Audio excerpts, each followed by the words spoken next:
অবশ্যই এক যুক্ত পদ থাকে, যেমন ধরো 2x² প্লাস 3 সমান সমান 11। এটা মানে কি? এটার মান হচ্ছে 11। তাহলে এখানে এক্স এর নিশ্চয়ই একটা মান আছে, এই মান যদি বসাও তখন এটার মান দাঁড়াবে 11। তাহলে এক্স এর মানটা কত? এটাই সমীকরণের ব্যাপার।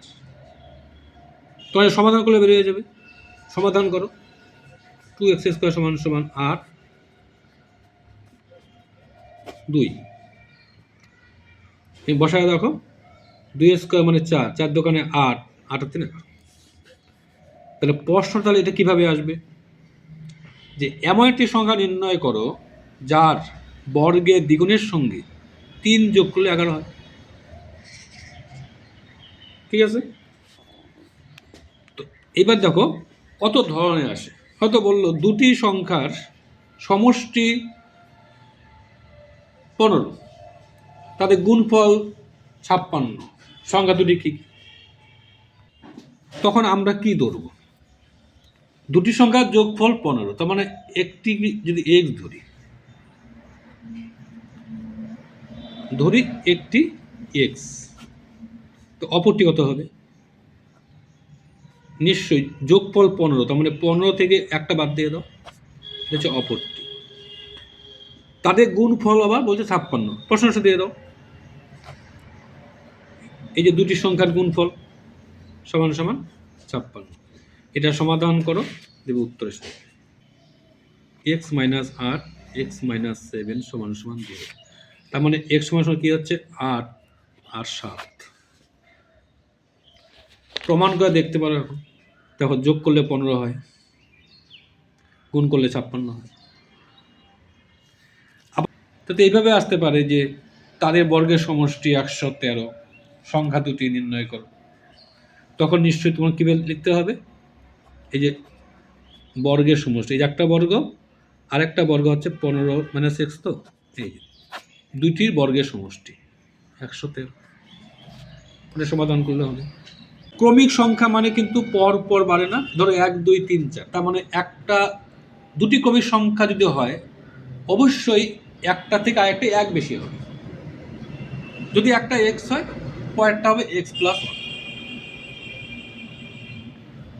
এবার যদি বলছে দুটি ক্রমিক সংখ্যার গুণফল 56, তখন কি হবে? প্রশ্ন শুনে এমন হবে।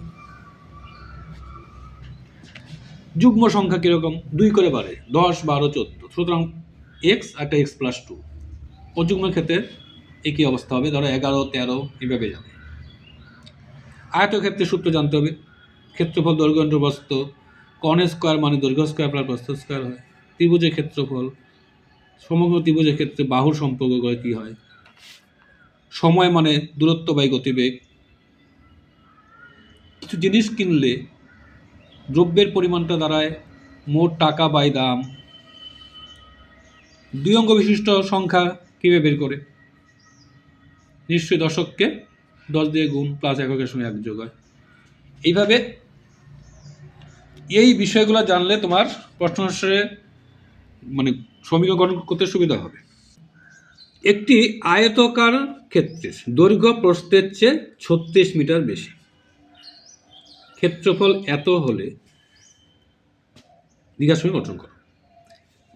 এই যে দৈর্ঘ্য প্রস্থের চেয়ে 36 মিটার বেশি, তার মানে কি? প্রস্থ যদি x হয়, দৈর্ঘ্য তো হবে x + 36, বা দৈর্ঘ্য যদি x ধরো, প্রস্থ তাহলে 36 কম হবে, x - 36। এই যে ধরি প্রস্থ x, দৈর্ঘ্য কত হবে? এটা ক্ষেত্রফল কি? দৈর্ঘ্য ইন্টু প্রস্থ। তাহলে ক্ষেত্রফল দেওয়া আছে 460, এই যে দৈর্ঘ্য ইন্টু প্রস্থ সমান সমান 360। এটা সমাধান করে উত্তর আসবে।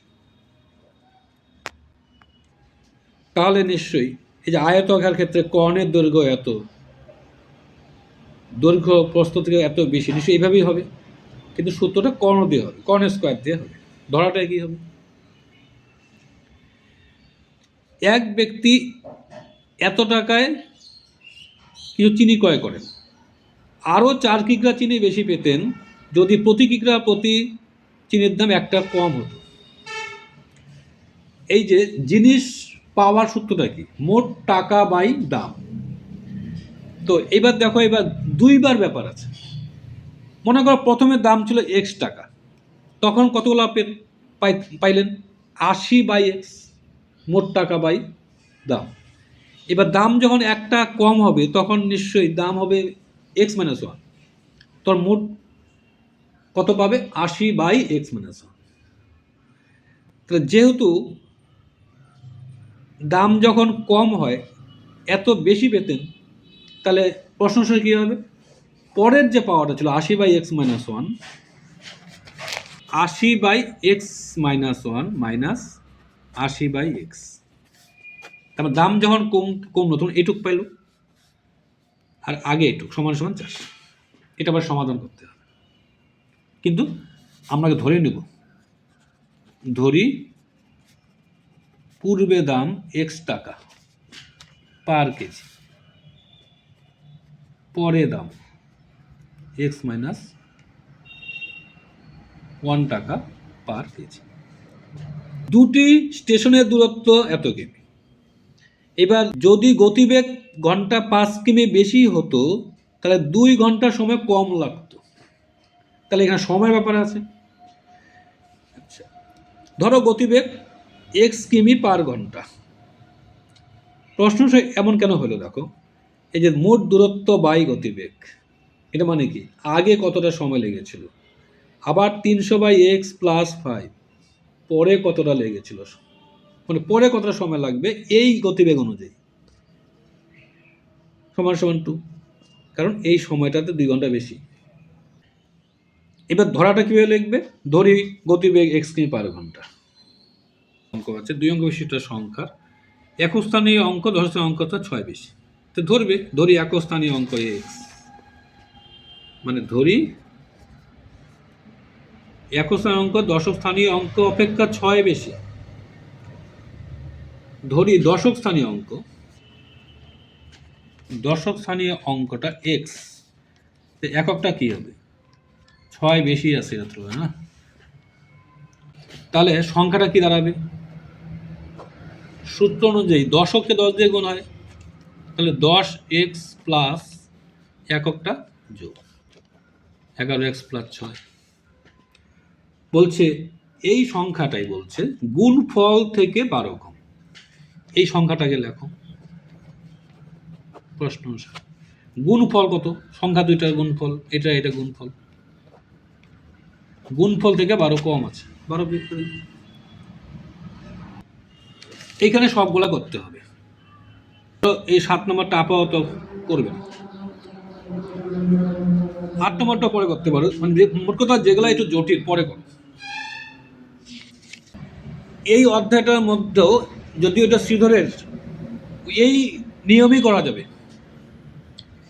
তোমাকে উল্লেখ করবে না যে কোন নিয়মে করতে হবে, আর উল্লেখ করলে তো করতে হবে। যেমন এখানে ধরো এই 4টা আগে করো, প্রথম 4টা, কারণ সহজের মধ্যে আছে, তারপরে অন্যগুলা আস্তে আস্তে চেষ্টা করবে। আমি ধরো এখানে একটা দেখাচ্ছি, এই যে সমকোণী ত্রিভুজেরটা, অতিভুজের দৈর্ঘ্যটা ক্ষুদ্রতর বাহুর দ্বিগুণ অপেক্ষা 6 বেশি। যদি ক্ষুদ্রতর বাহুটা x হয় তো অতিভুজ কত হবে?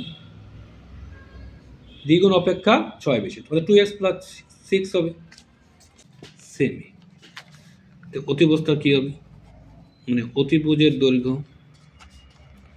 দ্বিগুণ অপেক্ষা 6 বেশি, এত সেমি।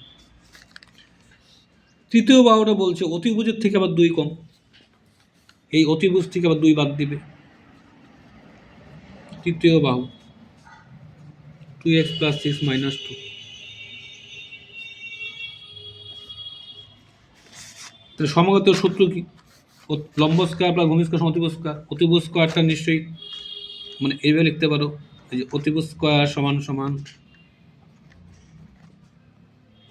লম্ব আর ভূমি নির্দিষ্ট করে কোনটা হয় এটা তোমাকে বলতে হবে না, বাকি দুটো হয়, একটা লম্ব একটা ভূমি।